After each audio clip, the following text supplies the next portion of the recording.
Jesus was who he was, not because of the things he did, not because of the things he saw. He was who he was because of the things he thought about. A man is not as he feels.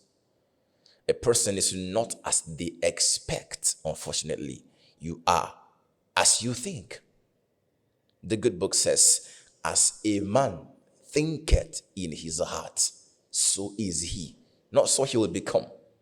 Your thinking per time expresses who you are.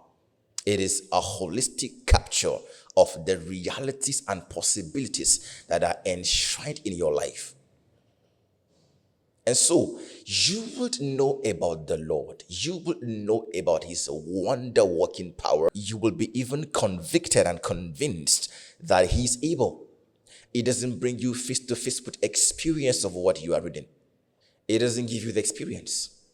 It is your thinking. So the thinking is what shapes the mind, and the mind is equal to the experience that are possible or otherwise.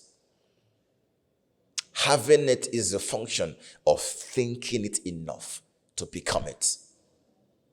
The thinking per time is the expression of the life.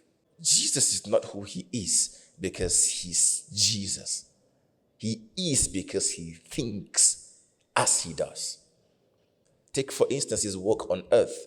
He sustained a thinking pattern that was different from all the apostles that were then the disciples. And so the results that accompanied his life and ministry, listen carefully, were not a function of his beliefs. No, they were a function of his thoughts.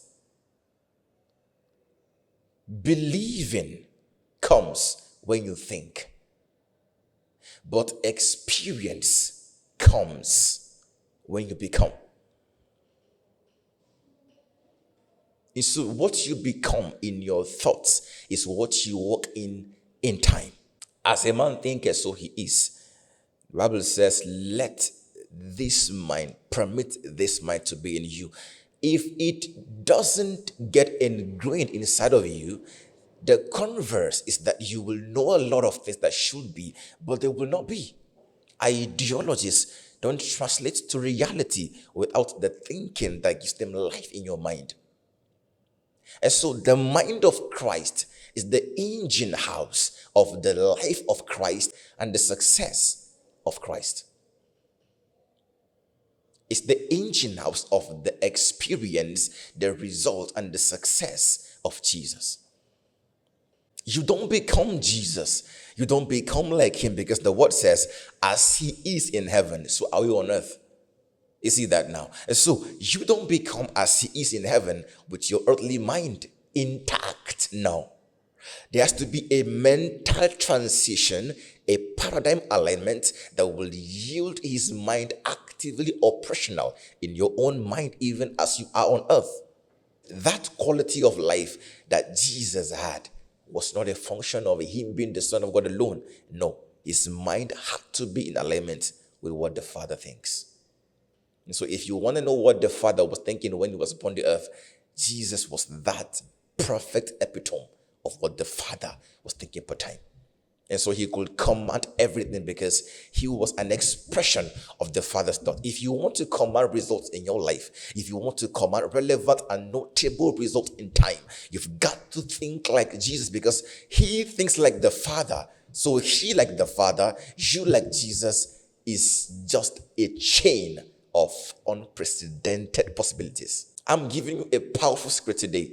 The life of Jesus, the success of Jesus, his reputation and name and his legacy cannot be replicated with your earthly mind. Prophetically, the Bible says you have the mind of Christ, but in reality, you don't. You labor with the Holy Ghost in active participation to birth that possibility in time by first aligning your thought pattern to reflect that of Jesus. When this happens, your mind aligns. This is very important. You think, but if you think like a man, if you think according to mental parameters, you don't achieve what Jesus says. But when your mind transits, when you think like Elohim, then a life that reveals him that glorifies him emerges. And so whatever you think is limiting the flow of power in your life isn't as powerful a blockage as your mind. Change your mind. Align your mind with the purposes of heaven, and you will see how heaven will flow through you effortlessly and even unconsciously. That's it for today. God bless you.